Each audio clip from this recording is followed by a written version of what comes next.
বৃষ্টি শুরু হয়েছে আজ। আজকে বৃষ্টির জন্য আরশি স্কুল যাওয়া আর শানের টিউশন যাওয়া কোনোটাই সম্ভব হলো না, কারণ এরকম বৃষ্টিতে ওরা যেহেতু এতটা দূরে দূরে যায়, তো কীভাবে পাঠাই বলো? গাড়ি নিয়ে তো যেতেই পারবো না, আর টোটো করে যে টোটো পাবো আদৌ তার কোনো সম্ভাবনা নেই। তো সেই কারণে বললাম আজকে দুটো জিনিসই অফ করে দিতে হবে বাধ্য হয়ে। তো ওরা উঠে চুপচাপ বসে আছে, শান পড়তে বসেছে। তো চলো আরশিকেও একটু পড়তে বসিয়ে দিই, আর কি করার হ্যালো আছে। Friends, good morning, welcome back to the new vlog. কেমন আছো সবাই? নিশ্চয়ই ভীষণ ভালো আছো। আমিও বেশ ভালোই আছি, তোমাদের ভালোবাসা আর অনেকটা আশীর্বাদে। তো দেখো এখানে আরশি আর আরশির বাবা বল খেলছে। আজকে বৃষ্টি পড়ছে, ওয়েদার একদমই ভালো না, তো সেই কারণে আরশি বাইরে খেলতে যেতে পারেনি। তো কি করবে, কাউকে তো একটা খেলার সঙ্গী চাই, কিছু একটা খেলতে হবে, সময় মতো কাটতে হবে বাচ্চাদের, না হলে তো সেই মোবাইল নিয়ে পড়বে। তো সেই কারণে আরশির সাথে খেলা করছে আরশির বাবা। আর এদিকে আমি দেখো মায়ের যেহেতু আজকে একাদশী, তো একাদশীর জন্য আজকে আবার সেই গোলা রুটি করতে চলে এসেছি। কারণ আগের দিনে গোলা রুটিটা মা খেয়ে মায়ের এত ভালো লেগেছিলো, তো বারবার শুধু বলবে আমার একাদশীতে গোলা রুটিই বানিয়ে দিবি।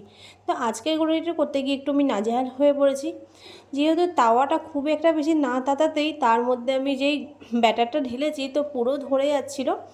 তো যাই হোক, পরে আবার অবশ্য ঠিকঠাকই করতে পেরেছি। তো চলো গোলাগুলিটি করে নিই। আর আজকের প্ল্যান আছে, যেহেতু বৃষ্টি পড়ছে, ওয়েদার একদম মেঘলা, তো সবারই একটু আবদার যে আজকে খিচুড়ি বানানো। তো চলো আজকে খিচুড়ি বানানোর প্রস্তুতিটাও করে নিই। তো তোমাদের বাড়িতে আজকে কী কী রান্না হয়েছে অবশ্যই কমেন্টে জানিও। তো চলো খিচুড়ির জন্য সব কিছু জোগাড় করি, আর এটা পরোটা করে নিই। আর বাকি বাড়ির সবাই টিফিন করেছিল আজকে হচ্ছে পরোটা আর ঘুগনি, আর মায়ের জন্য হচ্ছে এই পরোটাটা, আর আমিও খেয়ে নিয়েছিলাম আজকে একটু পরোটা।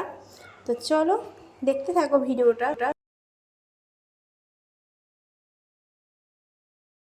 তো গাইস, গুড আফটারনুন। দেখো আমি লাঞ্চের জন্য রেডি হয়ে গেছে খিচুড়ি আর গরম গরম বেগুন ভাজা, আলু ভাজা, আর হচ্ছে কি ডিম ভাজা। ব্যাস এইটুকুই করেছি। ভেবেছিলাম যে চিকেন করব, তো চিকেন আনার লোক পেলাম না আমি, সেই কারণে চিকেনটা করা হলো না। তো আজকের লাঞ্চটা এই ডিম ভাজা, বেগুন ভাজা, পাঁপড় ভাজা আর আলু চিপস এই দিয়েই সারলাম।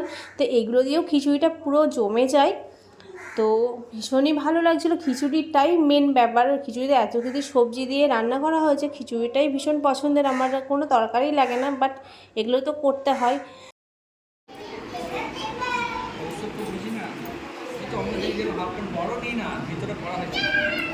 তো আমরা সবাই গার্জেন মিলে দেখো ডান্সের ক্লাসে এসে গেছি। তো এখানে একটু মিটিং চলছে বলে সবাই রুমের ভিতরে একটু আলোচনা নিয়ে ব্যস্ত, আর আমি একটু ভিডিও করে তোমাদের সঙ্গে সেটা শেয়ার করলাম। এই আমাদের স্যার, তোমরা তো আগে অনেকবার দেখেছো আমাদের স্যারকে।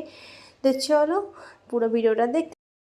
তারপরে দেখো সন্ধ্যাবেলা ডান্সের ক্লাসে গিয়েছিলাম, ডান্সের ক্লাস থেকে বাড়ি এসি। আরশির আবদার ছিল আজকে বড় সুজির বরফি খাবার। তো দেখো আমি এখানে দুধ আর চিনি, তারপরে এলাচ, তেজপাতা সব কিছু দিয়ে বেশ দুধটাকে খুব সুন্দরভাবে আগে ফুটিয়ে নিয়েছি। তারপরে দেখো সুজিটা ভেজে আলাদা করে তুলে রেখেছিলাম।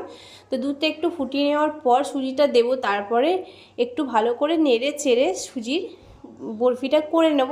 তো চলো দেখতে, এইভাবে করলে খুব সুন্দর হয় সুজিটা। নাহলে ওই গরম সুজিটার মধ্যে যদি দুধটা দেওয়া হয় সঙ্গে সঙ্গে দানা দানা হয়ে যায়, তো সেই সময় সেই ক্ষেত্রে সুজির ইয়েটা ভালো হয় না। আর এইটা আগে দুধটা গরম করে সুজিটা ভেজে রেখে তারপরে যদি দেওয়া হয়, তাহলে একদম পুরো সুজি আর দুধটা খুব সুন্দরভাবে মিক্সড হয়ে যায়। দেখতে পাচ্ছ কোনো দানা দানা ব্যাপারটা নেই। তো চলো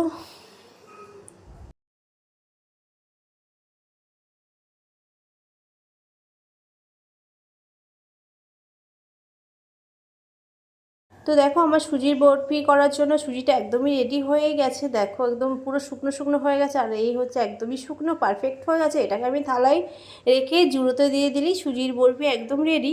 শুধু কাটলেই হবে, আবার না কাটলেও যদি কেউ মনে করো না কাটবো না, আমার আজকে সময় ছিল না, তো আরশি ঘুমিয়ে যাবে, তো সেই কারণে আমি না কেটেই ওই অবস্থায় দিয়ে দিয়েছিলাম। তো ফ্রেন্ডস, কালকে ভিডিওটা এন্ড করতে ভুলে গেছিলাম। তো এখন আজকে বাজে হচ্ছে 8টা 15। তো 8টার সময় উঠলাম আজকে, যেহেতু ঠান্ডা ঠান্ডা ওয়েদার, স্কুল স্কুল কিছু পাঠাবো না, তো এখনই উঠলাম। তো কী বলবো, তারপর আবার আজকের ব্লগটা স্টার্ট করতে হবে। তো আজকের মানে কালকের জন্য আজকের মতো ভিডিওটা এখানে এন্ড করলাম। তো দেখা হচ্ছে আবার একটা নেক্সট নতুন ব্লগে। তো চলো টাটা।